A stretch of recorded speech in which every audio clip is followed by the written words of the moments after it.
Okay guys, well it's that time.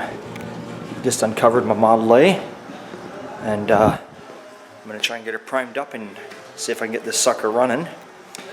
Got the battery just laying in here hooked up for now, just kind of half-assed sitting there.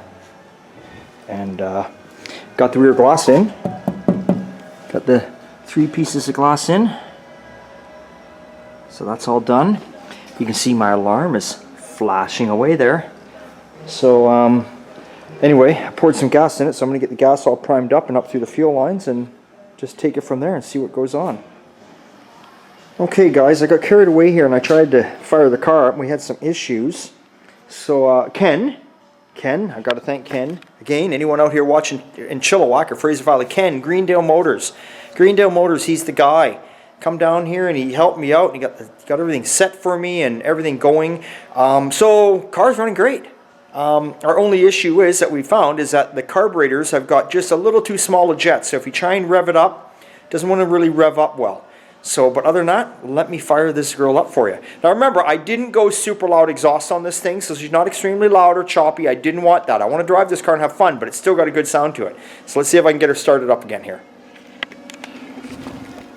Let's kind of, I don't know, put the camera like that, I guess. See?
So as you can see, it's got like a bit of a, if you don't rev it up quite right, if you try and rev it slowly or don't get it fast enough, it's got a little bit of a dead spot, a flat spot there, and it's all to do with the jets. If you rev this car up and hold a rag over the carburetor, and you rev it up, then you pull the carburetor, you pull the rag off the top of the carburetor, she tries to die out, so she's running lean. But she's running and she ain't leaking, she's got good oil pressure. Temperature is sitting at 150 to 155, and I haven't even put antifreeze in it yet. I'm just running pure water, because like I say, if there was a leak, I don't want to have a problem. Everything is working. My fuel gauge is not working. I got to look into that. I don't know what's going on there. Oil pressure is sitting like at 40 pounds. So I mean, I am super happy. It's not too loud. I'm running Porter mufflers, so we'll go back there. You can listen to the Porters.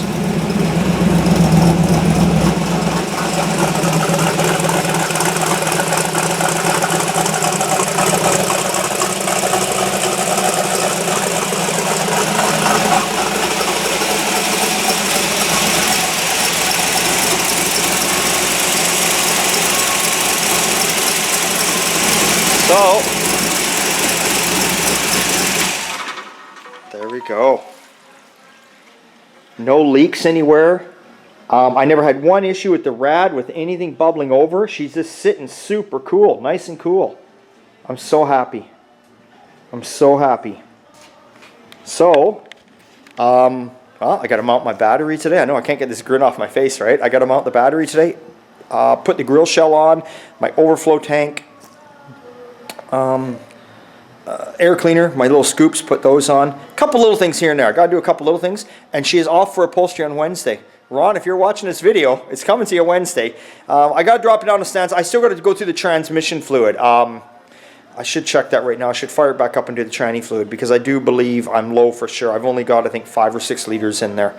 so far, and it should easily hold like, I don't know, 10 for sure. So, but yeah, that's the only thing I haven't done is try it in gear. No rattles, no bangs, no clangs, no nothing. No leaks, no drips, not a thing. Just a little bit of issue with the jets on the carburetor. It's all good. Okay, I'm gonna get playing around here some more.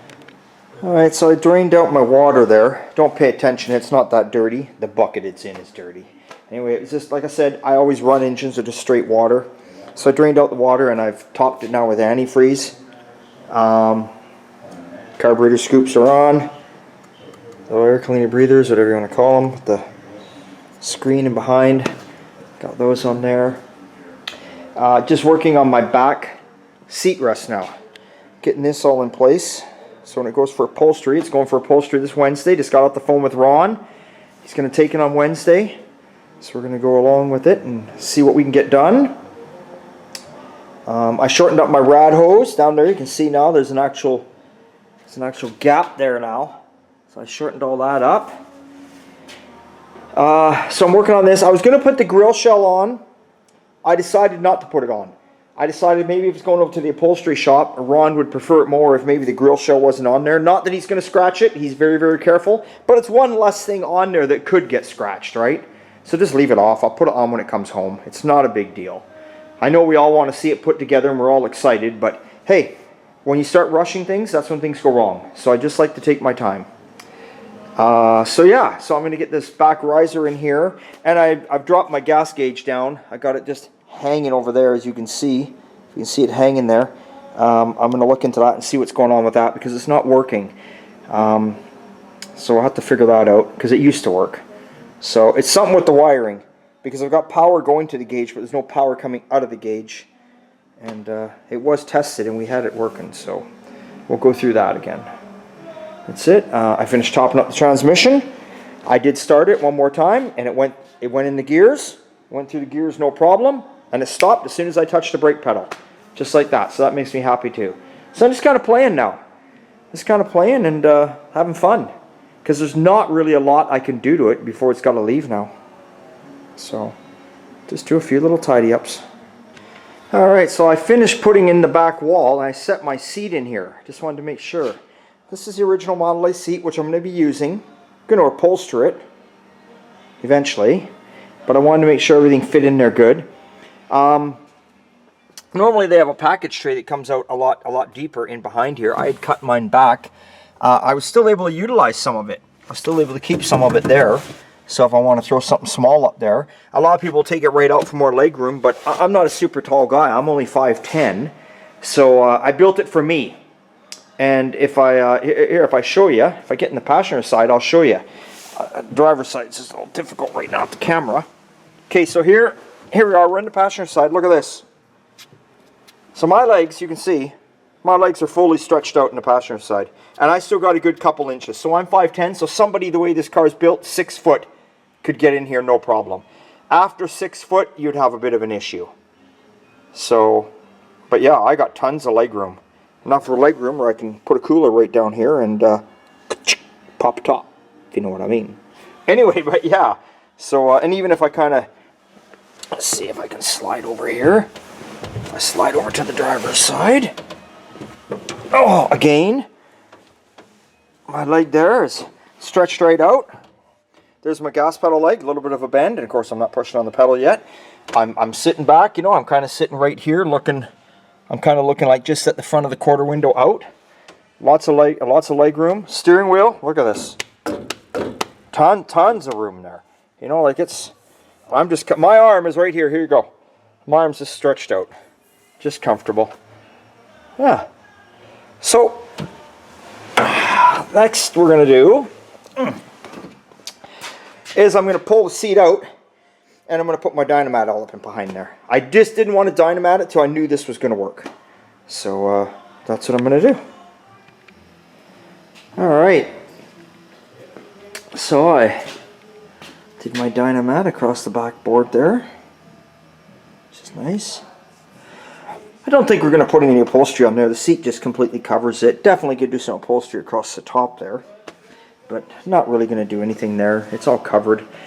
Carpeting's going to go right through the whole thing here, so at least, because on my seat, I can lift the seat cushion up, which is right here, and I have storage, a little bit of storage underneath there. So I kind of want to carpet it, that way I don't hear things rattling and banging around under there. So that's a good thing. But yeah, got that done. So I'm going to go and see if I can figure out what my fuel gauge over there isn't working. I'll check that out. That's my next step right now. And then it's almost a day. And the good news is, I've had this car running several times now, and there's not a drip or a drop or anything anywhere. Thank God. Okay, got my fuel gauge back in place. Got to figure it out. She's all working now. Well, it looks like it is. I don't have a lot of gas in this car. I mean, so, but it definitely comes off the empty and tries to move up. So that's going to be it for today, guys. I'm gonna walk away from it for today. Like I say, Wednesday it's going to be going, so you probably won't see it after this point. So take a good look now. You know, dynamat there, old wood up there with no patch, and we'll see how much we can get upholstered. We'll do as much as we can, and something is always better than nothing. I'll be super happy and stoked. So I will be having to move on to a new project. So next weekend is going to be Fun Day Sunday back onto the 58 wagon. If you remember, I started taking it apart. So I think this Sunday I'm going to try and get the front sheet metal off it and get the engine and tranny out. And fix up that engine, get all the leaks fixed on it. It's a brand new engine, just has a bunch of leaks because the guy put one of those $99 cheap chrome kits on it. Timing cover, oil pan, valve covers, and everywhere where there's a piece of that chrome, it's fucking leaking. And trust me, the bolts and nuts are tight everywhere. Just that cheap, those $99 chrome kits, they're not the answer. So anyway, that's what we're going to be working on next Sunday. But hey, hope you enjoyed the video. You got to see the car run. I'm super stoked. She's a runner. So we'll catch you next time at Old Time.